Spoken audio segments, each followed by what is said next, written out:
Jesu Kristu uyinkosi. Jesu Kristu inkosi. Ukukhulu ukuzithoba ngiyabingelela baba umpostoli noma umpostoli egameni lenkosi yethu Jesu Kristu. Bingelela ingceku zonke zikababa uNkulunkulu, bingelela ibandla lonke likababa uNkulunkulu egameni lenkosi yethu Jesu Kristu. Amen. Igama lami nginguSimangele, ngingwakwaKhumalo. Amen. eNyukhasela. Haleluya. Ngize lapha ngaphambili bazalwane, isitha besingicindezela sithi ngingasukumi. Ayibonge inkosi bazalwane, Jesu Kristu uyinkosi. Ngathi lalela Sathana, ngizokuzwa ngawe sewungigqilaze kakhulu. Amen. Siyamnqoba bazalwane uSathane ngobufakazi. Haleluya.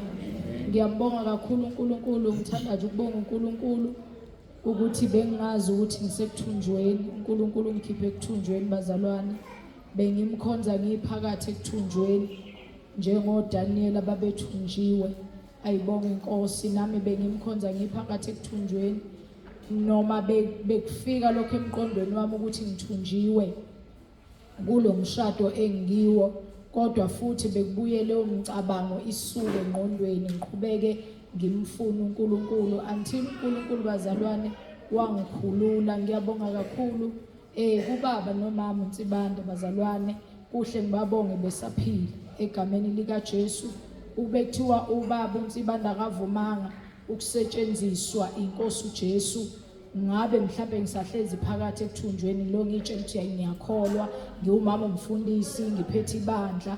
Ayibonge inkosi, and abazalwane abanye bayangithanda abanye abangithandi egameni lika Jesu. Abanye ngiyabakhulekela, abantu bayasizakala, abagulayo bayaphila, impumputhe ziyabona. Kodwa kube nalento enhlizweni yami ukuthi usendaweni eright na. Ngiyambonga uNkulunkulu ongivula amehlo ngabantwana bakhe, ngakhululwa ekuthunjweni egameni lika Jesu.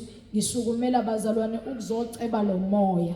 Since ke kade ngithula ubufakazi lapha ku YouTube ku Kota2 Media. Amen. Amanye amaphathi awu2 awakaphumi, asazophuma kulamaviki alandelayo, but sengiwaqophile. Haleluya. Isitha sangilandela bazalwane, singilandela ngomoya wenyoka. Amen. Ngomoya wenkanuko bazalwane, ngizoceba leso sono. Cela uNkulunkulu angikhulule.